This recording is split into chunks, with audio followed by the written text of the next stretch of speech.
नमस्कार। Delhi IAS academy के online platform पर आपका स्वागत है। आज हम चर्चा करने वाले हैं एक बहुत ही महत्वपूर्ण विषय पर। तो आज का हमारा जो सेशन रहेगा वो सीजीपीएससी मेंस एग्ज़ाम पर बेस्ड होगा। तो सीजीपीएससी प्री एग्ज़ाम के बाद आपको क्या करना है, तो आपको किसी भी प्रकार का डिले नहीं करना है, आंसर की का वेट नहीं करना है, क्योंकि मेंस एग्ज़ाम तो आपको देना ही है, चाहे प्री में आपका सिलेक्शन हो या ना हो। क्योंकि आपने इस फील्ड का चयन किया है तो आगे जाकर मेंस एग्ज़ाम आपको अपेयर करना ही है। तो इसलिए अभी तुरंत ही मेंस एग्ज़ाम की तैयारी चालू कर दीजिए। अब इस मेंस एग्ज़ाम में बैठने वाले विद्यार्थी भी अलग अलग प्रकार के हैं। कुछ विद्यार्थी ऐसे हैं जो पहली बार इस मेंस एग्ज़ाम को अप्रोच कर रहे हैं, और कुछ विद्यार्थी जो पहले भी परीक्षा दे चुके हैं, परंतु परीक्षा को कैसे अप्रोच करना है ये उनको थोड़ा सा नॉलेज नहीं है। तो आज मैं सबसे पहले कोशिश करूँगा आपको ये बताने की कि सीजीपीएससी मुख्य परीक्षा को कैसे अप्रोच किया जाता है। तो किसी भी परीक्षा को समझने के लिए जो सबसे बेहतरीन गाइड होते हैं वो परीक्षा के पुराने प्रश्न पत्र होते हैं। तो आप सीजीपीएससी परीक्षा 2012 के बाद से सब्जेक्टिव पैटर्न पर हो रही है, तो 2012 के बाद से जो भी प्रश्न पत्र आपको सीजीपीएससी के मिल रहे हैं उन सबको एक जगह पर जमा कर लीजिए। अब केवल प्रश्न पत्र को डाउनलोड कर लेने से या बुक्स खरीद लेने से आपका काम नहीं होगा, यहाँ से आपका काम चालू होता है। तो इसके बाद आप हर एक सब्जेक्ट में कुछ कैटेगरी बनाइए। जैसे मैं अभी चर्चा करने वाला हूँ पॉलिटी के प्रश्नों के ऊपर, तो पॉलिटी की कैटेगरी कैसे बनाएंगे। तो सबसे पहले आप लिख लीजिए कि पॉलिटी का सबसे फर्स्ट पार्ट, यानी पॉलिटी आप चालू करते हैं तो कौन से टॉपिक से चालू करते हैं। तो पॉलिटी सामान्य तौर पर कॉन्स्टिट्यूशनल डेवलपमेंट वाले टॉपिक से चालू किया जाता है। तो आप कॉन्स्टिट्यूशनल डेवलपमेंट वाला एक टॉपिक अपनी कॉपी में लिख लीजिए, और 2012 के बाद से अब तक कॉन्स्टिट्यूशनल डेवलपमेंट के ऊपर जितने भी सवाल पूछे गए हैं उन सब सवालों को उस पेज में लिखने की कोशिश कीजिए। उसके बाद आप कॉन्स्टिट्यूशन का पार्ट 1 से लेकर के 22 अलग अलग पेजेस पर लिख लीजिए और उससे संबंधित सवालों को वहाँ लिखने की कोशिश कीजिए। जब आप ऐसा करेंगे तो आपको ये पता चलेगा कि एक टॉपिक में किस डेप्थ तक सीजीपीएससी सवाल पूछता है। तो आपको ये समझ में आएगा कि एक टॉपिक में किन चीज़ों को पढ़ना है और किन चीज़ों को छोड़ना है, एक टॉपिक के अंदर किस डेप्थ तक जाकर सवाल सीजीपीएससी पूछ सकता है। तो ये सबसे अच्छा तरीका होता है किसी भी एग्ज़ाम के प्रश्न पत्र को एनालिसिस करने का। तो ये प्रैक्टिस आप सभी कीजिए ताकि आप समझ सकें कि किस किस डेप्थ तक सीजीपीएससी अलग अलग टॉपिक से सवाल करता है मुख्य परीक्षा में। चलिए अब हम कोशिश करते हैं 2019 का जो प्रश्न पत्र हमारा आया था, क्योंकि 2019 से हमारा जो सिलेबस है वो थोड़ा सा चेंज हुआ था। तो 2019 के प्रश्न पत्र को सबसे पहले मैंने लिया है आपके साथ डिस्कस करने के लिए। तो 2019 में जो भी सवाल पॉलिटी के आए हैं वो मैं आपके साथ डिस्कस करूँगा। तो 2019 का जो मेंस क्वेश्चन पेपर है उसमें पॉलिटी के सवालों के ऊपर आज हमारी चर्चा बेस्ड होगी। मैं आपको हर एक प्रश्न जो 2019 में पॉलिटी वाले पार्ट से पूछे गए थे उन प्रश्नों के बारे में बेसिक जानकारी दूंगा, और आपको ये भी बताऊंगा कि इसका उत्तर किस प्रकार लिखा जाना था।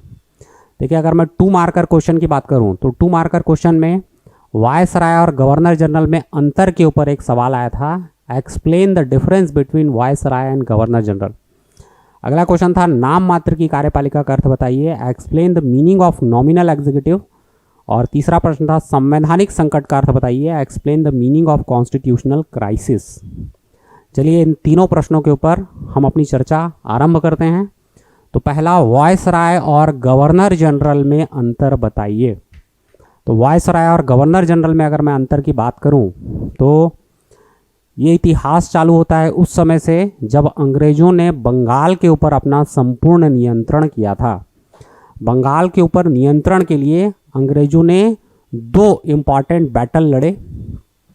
एक था बैटल ऑफ प्लासी जो 1757 में लड़ा गया, और एक था बैटल ऑफ बक्सर जो 1764 में लड़ा गया। देखिए, बैटल ऑफ बक्सर के बाद से जो बंगाल का पूरा क्षेत्र था उस पर अंग्रेजों ने अपना संपूर्ण अधिकार कर लिया, और 1765 आते आते बंगाल में एक गवर्नर की नियुक्ति कर दी गई, और बंगाल का पहला गवर्नर था रॉबर्ट क्लाइव। इसके पश्चात 1773 में कंपनी की जो फिनेंशियल कंडीशन थी वो बहुत वीक हो गई, और कंपनी को ब्रिटिश क्राउन से लोन लेना पड़ा। तो इस लोन के साथ ब्रिटिश क्राउन ने एक एक्ट भी कंपनी पर इम्पोज कर दिया, जिसको हम रेगुलेटिंग एक्ट 1773 के नाम से जानते हैं। और इस रेगुलेटिंग एक्ट में बंगाल के गवर्नर को गवर्नर जनरल बना दिया गया और बंगाल प्रेसिडेंसी के अंडर मद्रास और कलकत्ता प्रेसिडेंसी भी आ गई।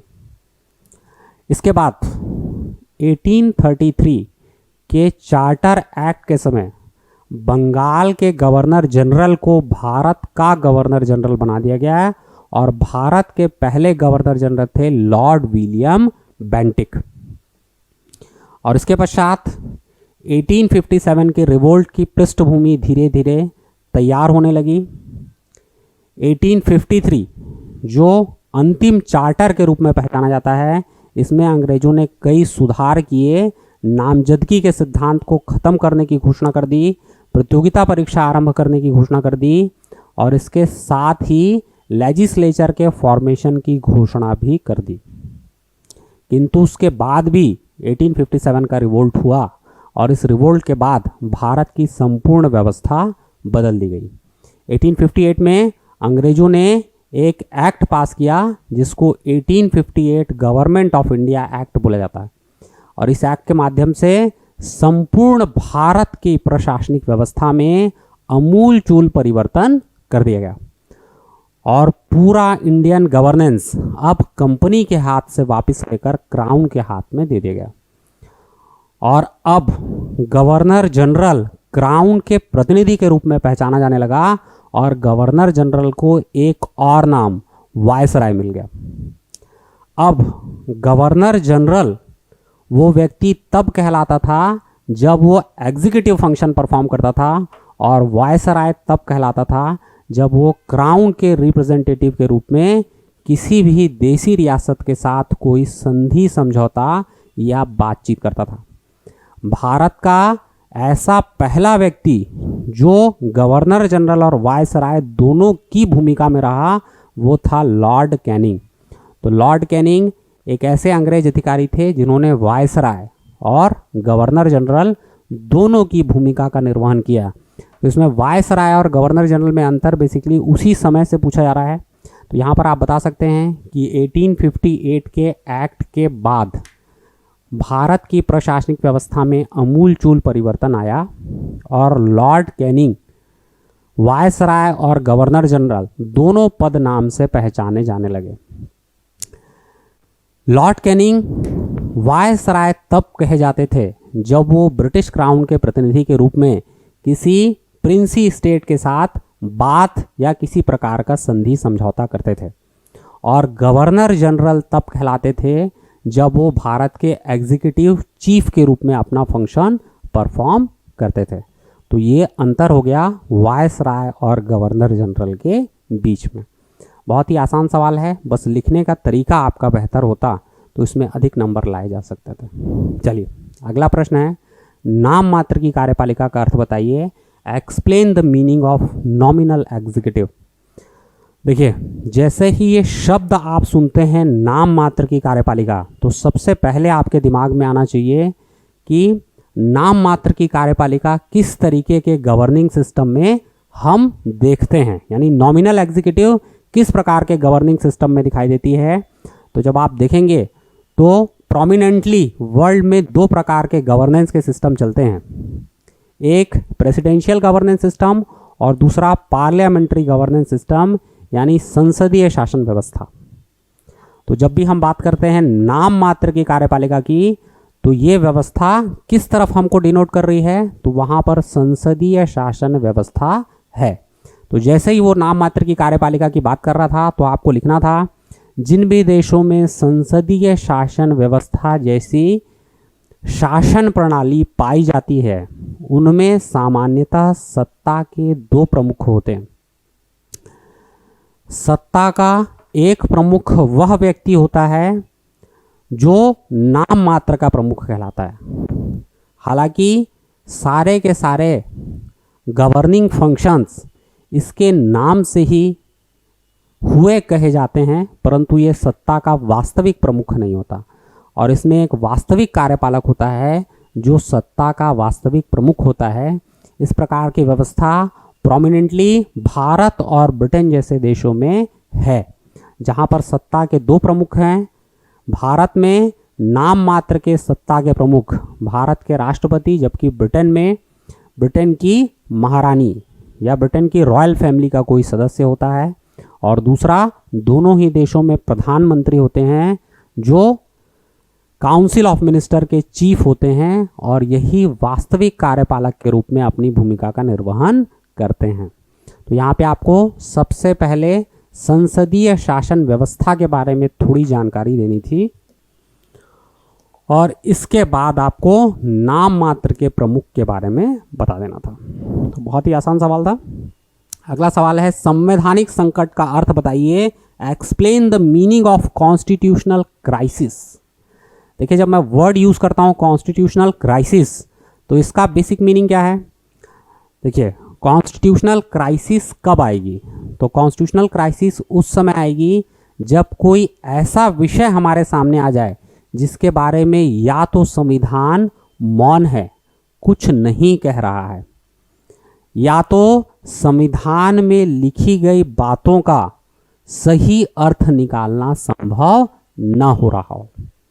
तो जब भी कोई ऐसा विवाद पैदा हो जाए जिस पर संविधान मौन है या संविधान में लिखी गई बातों के अलग अलग कई अर्थ निकलते हैं, तो इस समस्या को संवैधानिक संकट के रूप में पहचाना जाता है। और इस प्रकार का संवैधानिक संकट अगर उत्पन्न हो जाता है तो संवैधानिक संकट के बारे में अपनी राय देने का अधिकार भारत के सर्वोच्च न्यायालय का होता है, क्योंकि हमारे संविधान ने सर्वोच्च न्यायालय को संविधान के निर्वचन का अधिकार दिया है। तो संवैधानिक संकट की व्यवस्था कैसी व्यवस्था है? ऐसी व्यवस्था जहां पर संविधान मौन है, यह संविधान के प्रावधानों के अलग अलग कई अर्थ निकलते हैं। अगर इन विषयों को लेकर कोई भी विवाद हो जाता है तो इसको संवैधानिक संकट कहा जाएगा। जैसे हमारा संविधान इस प्रकार की किसी व्यवस्था की कल्पना ही नहीं करता कि अगर कभी हमारे देश में प्रधानमंत्री की आकस्मिक मृत्यु हो जाए तो क्या होगा। तो अगर प्रधानमंत्री की मृत्यु हो जाती है तो ये एक संवैधानिक संकट की स्थिति बन जाती है, जो हमारे देश में एक बार बन चुकी है। जब हमारे देश की प्रधानमंत्री श्रीमती इंदिरा गांधी जी की मृत्यु हो गई थी और उसके पश्चात सारा काउंसिल ऑफ मिनिस्टर भंग हो गया था और उसके तुरंत बाद राजीव गांधी जी को उस समय के तत्कालीन महामहिम राष्ट्रपति यानी जैल सिंह जी ने शपथ दिलाई थी। तो ये स्थिति संवैधानिक संकट की स्थिति है। तो मेरे ख्याल से आप सभी समझ गए होंगे कि संवैधानिक संकट का वास्तविक अर्थ क्या है। तो ये तीनों ही सवाल हमने डिस्कस किए। मेरे ख्याल से इन तीनों सवालों को लिखने में बहुत ज़्यादा कोई समस्या आपको नहीं आने वाली। यहाँ से मैं आगे बढ़ता हूँ। यहाँ से आगे बढ़ के 2019 में आए हुए बाकी सवालों पर भी एक नज़र डालते हैं हम। देखिए, 2019 में आया हुआ अगला सवाल था, महान्यायवादी के कार्यों को स्पष्ट कीजिए। Clarify the function of attorney general. जब मैं बात करता हूँ अटॉर्नी जनरल महान्यायवादी की, तो महान्यायवादी भारत का प्रथम विधि अधिकारी कहलाता है। कॉन्स्टिट्यूशन का जो आर्टिकल है, आर्टिकल 76, ये attorney general of India Bharat के महान्यायवादी की बात करता है। तो सबसे पहले महान्यायवादी कौन है? तो महान्यायवादी first law officer of India.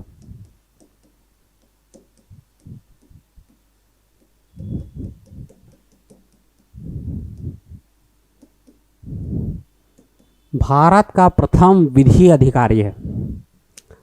अब महान्यायवादी का अपॉइंटमेंट कौन करता है? तो महान्यायवादी का अपॉइंटमेंट करते हैं भारत के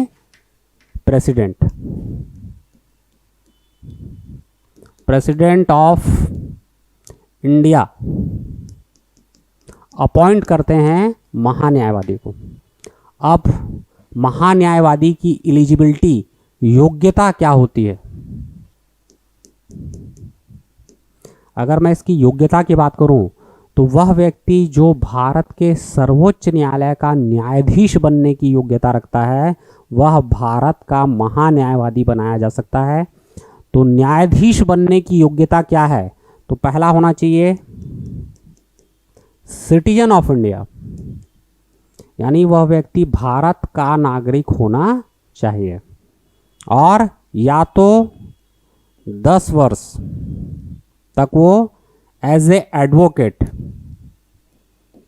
हाई कोर्ट या इसके पैरेलल किसी कोर्ट में काम कर चुका हो, या 5 साल तक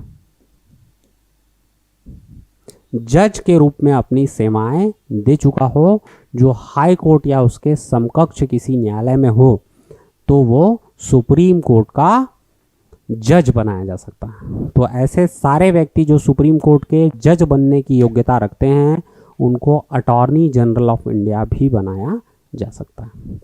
अटॉर्नी जनरल को पद से कैसे हटाया जाएगा? तो अटॉर्नी जनरल को पद से हटाने की कोई व्यवस्था संविधान में नहीं दी हुई है, क्योंकि ये during the pleasure of president, यानी राष्ट्रपति के प्रसाद पर्यंत अपना पद धारण करते हैं। अब इनके फंक्शन क्या हैं?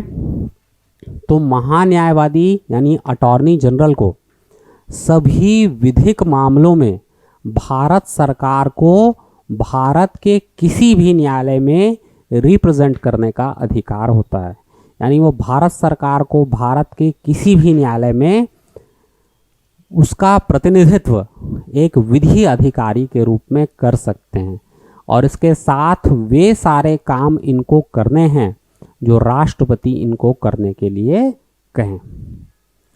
महान्यायवादी की शक्तियां क्या होती हैं? तो कॉन्स्टिट्यूशन का आर्टिकल 88 महान्यायवादी के पावर्स के बारे में बताता है। इसमें काउंसिल ऑफ मिनिस्टर के सारे मेंबर और महान्यायवादी दोनों की शक्तियों की बात की गई है। तो महान्यायवादी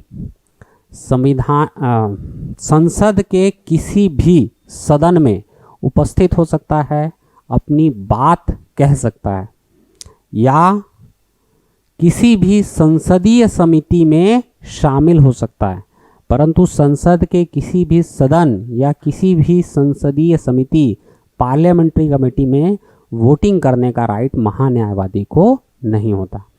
तो यहाँ पे पूछा गया था महान्यायवादी के कार्यों को स्पष्ट कीजिए। तो आपको जनरल सबसे पहले महान्यायवादी के अनुच्छेद के बारे में बात करनी थी, उसके बाद उसके अपॉइंटमेंट, एलिजिबिलिटी और ये सारी बातें एक पैरा में बता देनी थी।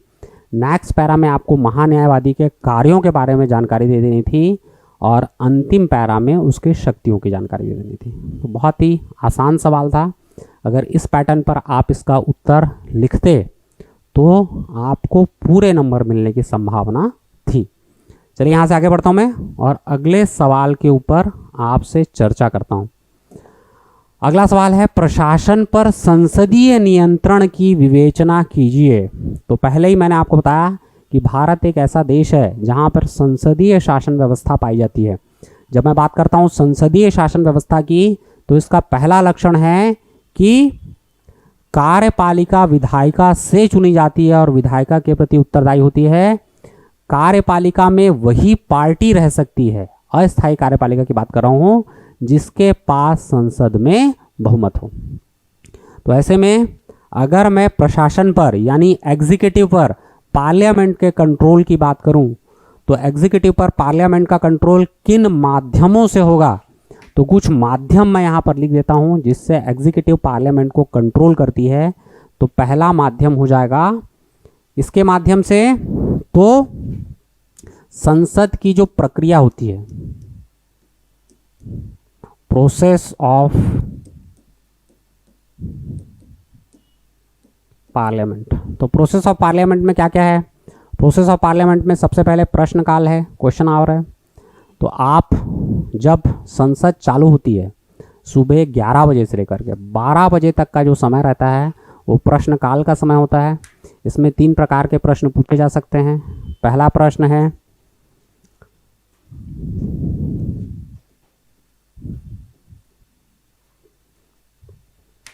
तारांकित प्रश्न, दूसरा अतारांकित प्रश्न और तीसरा अल्प सूचना प्रश्न। ये 3 प्रकार के प्रश्न सामान्य तौर पर पूछे जाते हैं।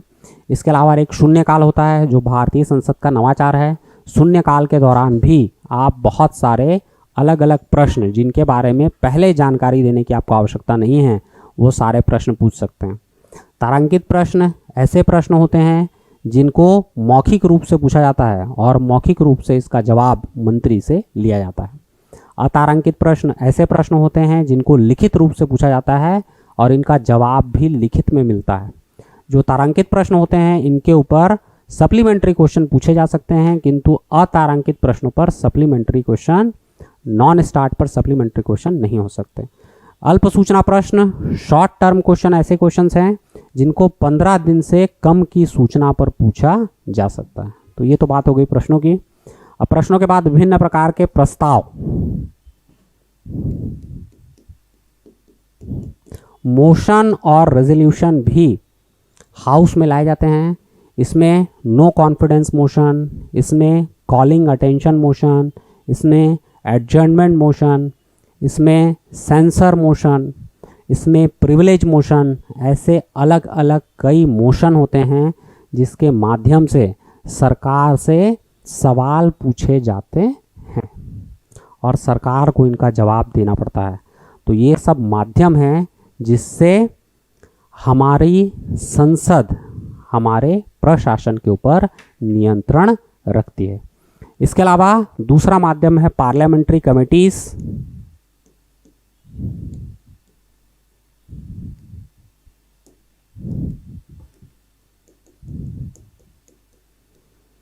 पार्लियामेंट्री कमेटीज़ में बहुत सारी कमेटीज़ पार्लियामेंट की होती हैं, जिसमें लोक लेखा समिति, प्राक्कलन समिति, सार्वजनिक उपक्रम समिति और कई प्रकार की भिन्न भिन्न समितियां, जिसके माध्यम से हमारी संसद हमारे प्रशासन पर नियंत्रण रखती है।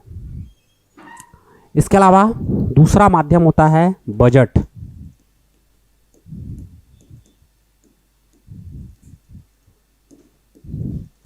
तो बजट कॉन्स्टिट्यूशन के आर्टिकल 112 में है। हर वर्ष आपको एनुअल फाइनेंस स्टेटमेंट यानी वार्षिक वित्तीय विवरण के रूप में बजट रखना पड़ता है। बजट के ऊपर चर्चा होती है और सरकार को बजट के ऊपर सभी सवालों के जवाब देने पड़ते हैं। बजट के ऊपर विभिन्न प्रकार के मोशन भी लाए जाते हैं, जैसे 3 प्रकार के बेसिक मोशन बजट के ऊपर लाए जाते हैं, जिनको हम कट मोशन के बारे में कट मोशन के नाम से जानते हैं। इसमें एक होता है जनरल कट मोशन, एक होता है पॉलिसी कट मोशन और एक होता है टोकन कट मोशन। इसके अलावा बजट में कई प्रकार के क्लोजर मोशन भी लाए जाते हैं, जिसमें general closure motion, component closure motion, kangaroo closure motion ऐसे और गिलोटिन, ऐसे अलग अलग प्रकार के क्लोजर मोशन भी बजट के ऊपर लाए जाते हैं। तो ये सब अलग अलग माध्यम हैं जिनके माध्यम से हमारी संसदीय व्यवस्था किसके ऊपर नियंत्रण रखती है, तो हमारे प्रशासन के ऊपर नियंत्रण रखती है। इसके अलावा अकाउंटिंग के माध्यम से तो 148 में हमारा CAG है, comptroller and auditor general. CAG अपनी रिपोर्ट प्रेसिडेंट को देता है और प्रेसिडेंट उस रिपोर्ट को पब्लिक अकाउंट कमेटी के सामने टेबल कराती है और ये पब्लिक अकाउंट कमेटी इसको जांचने परखने के बाद संसद में इस रिपोर्ट को रखवाती है। तो इसके माध्यम से भी प्रशासन पर नियंत्रण रखा जाता है। तो ये सब अलग अलग माध्यम हैं जिससे हमारी संसद हमारे प्रशासन के ऊपर नियंत्रण रखती है। चलिए यहाँ से आगे बढ़ता हूँ। यहाँ से आगे बढ़ के अगले सवाल के ऊपर हम चर्चा करेंगे। अगला सवाल है सर्वोच्च न्यायालय की न्यायिक पुनरावलोकन की शक्ति की विवेचना कीजिए। तो इसको जानने के पहले न्यायिक पुनरावलोकन क्या होता है ये जान लेना आपके लिए बहुत महत्वपूर्ण है। तो न्यायिक पुनरावलोकन क्या है? तो जब भी सर्वोच्च न्यायालय विधायिका द्वारा बनाए गए कानून की जांच करता है और ये देखता है कि ये बनाया गया कानून संविधान सम्मत है या नहीं, तो इसे न्यायिक पुनरावलोकन कहते हैं। इसके साथ ही न्यायालय को अधिकार होता है कि वो अपने ही द्वारा दिए गए पूर्व निर्णय की भी फिर से जांच कर सकता है ये भी एक प्रकार का न्यायिक पुनरावलोकन होता है। तो देखते हैं संविधान के कौन कौन से अनुच्छेद ऐसे हैं जो हमारे सर्वोच्च न्यायालय को न्यायिक पुनरावलोकन का अधिकार देते हैं। तो सबसे पहले आर्टिकल 13 है, आर्टिकल 13 1 और 2। आर्टिकल 13 1 कहता है कि कोई भी ऐसी विधि जो संविधान पूर्व बनाई गई है, अगर वह विधि मौलिक अधिकार का उल्लंघन करती है तो सर्वोच्च न्यायालय उसकी जांच कर सकता है और उसको शून्य घोषित कर सकता है। 13(2) बोलता है कि संविधान के लागू होने के बाद कोई भी ऐसी विधि नहीं बनाई जाएगी जो मौलिक अधिकार का उल्लंघन करती हो। और इसी के आर्टिकल 13(3) में डेफिनेशन ऑफ लॉ है, लॉ की परिभाषा है। अब इसको डिटेल में अभी मैं डिस्कस नहीं कर रहा हूँ, अभी आप इतना समझ लीजिए कि आर्टिकल 13 हमारे सर्वोच्च न्यायालय को जुडिशियल रिव्यू का पावर देता है। तो वो किसी भी विधायिका द्वारा यानी संसद के द्वारा बनाई गई विधि की जांच कर सकता है कि ये विधि हमारे संविधान का उल्लंघन तो नहीं कर रही है। अगर वह ऐसा करती है तो उस विधि को शून्य घोषित किया जा सकता है। इसके अलावा कॉन्स्टिट्यूशन का आर्टिकल 21 जो लाइफ एंड लिबर्टी की बात करता है, प्राण एवं दैहिक स्वतंत्रता की बात करता है, यहाँ से भी जुडिशियल रिव्यू का राइट जनरेट होता है। और उसके बाद right to constitutional remedy article 32 judicial review के राइट को जनरेट करता है। और इसके बाद आर्टिकल 226 ये भी जुडिशियल रिव्यू के राइट को जनरेट करता है। और इसके बाद आर्टिकल 137 जिसमें सर्वोच्च न्यायालय अपने निर्णयों को फिर से जांचता है, ये भी जुडिशियल रिव्यू के राइट को जनरेट करता है। यहाँ पे आपको स्पष्ट रूप से बताना था कि वास्तव में जुडिशियल रिव्यू की शक्ति क्या है और कॉन्स्टिट्यूशन के कौन कौन से आर्टिकल इस जुडिशियल रिव्यू को जनरेट करते हैं। तो इनके बारे में थोड़ी थोड़ी जानकारी आपको देनी थी और जुडिशियल रिव्यू के कुछ मामलों को भी आप यहाँ पर कोट कर सकते थे कि किन किन मामलों में जुडिशियल रिव्यू किया गया। तो यहाँ पे सज्जन कुमार का मामला आप कोट कर सकते थे, यहाँ पे आप गोलकनाथ का मामला कोट कर सकते थे, केशवानंद भारती का मामला कोट कर सकते थे, मिनर्वा मिल्स वाला मामला कोट कर सकते थे और इसके माध्यम से जुडिशियल रिव्यू को समझा सकते थे। तो बहुत ही आसान सवाल था, बहुत आसानी से इसका उत्तर लिखा जा सकता था। चलिए आज का अंतिम सवाल जो मैं डिस्कस करना चाहूँगा वो है शक्ति पृथक्करण का सिद्धांत। Explain the theory of separation of power. तो जब मैं सेपरेशन ऑफ पावर की थ्योरी की बात करता हूँ, देखिए सेपरेशन ऑफ पावर की थ्योरी एक फ्रांसीसी विद्वान के द्वारा दी गई है जिसका नाम है मॉन्टेस्क्यू। मॉन्टेस्क्यू का कहना था कि अगर किसी भी व्यवस्था को स्मूथली रन करना है तो उसमें सेपरेशन ऑफ पावर होना चाहिए।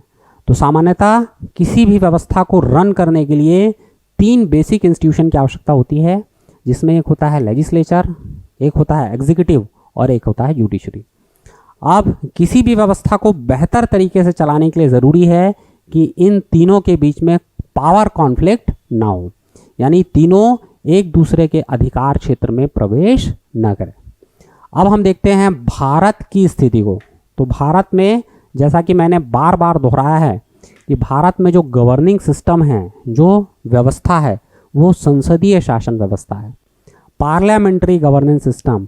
और इस प्रकार के सिस्टम की विशेषता होती है कि इसमें कार्यपालिका विधायिका से चुनी जाती है और विधायिका के प्रति उत्तरदायी होती है। कार्यपालिका और विधायिका दोनों एक साथ बैठते हैं। तो हमारे यहाँ जितने भी काउंसिल ऑफ मिनिस्टर के सदस्य हैं वो लेजिस्लेचर के मेंबर भी हैं और काउंसिल ऑफ मिनिस्टर के सदस्य संसद में ही बैठते हैं। तो ऐसे में कार्यपालिका और विधायिका के बीच शक्तियों का पृथक्करण भारत जैसी व्यवस्था में बहुत मुश्किल है, किंतु भारत जैसी व्यवस्था में भी हम न्यायपालिका और विधायिका के कार्यों को पृथक कर सकते हैं, न्यायपालिका और कार्यपालिका के कार्यों को पृथक कर सकते हैं। शक्ति पृथक्करण क्या भारतीय संविधान में कहीं वर्णित है?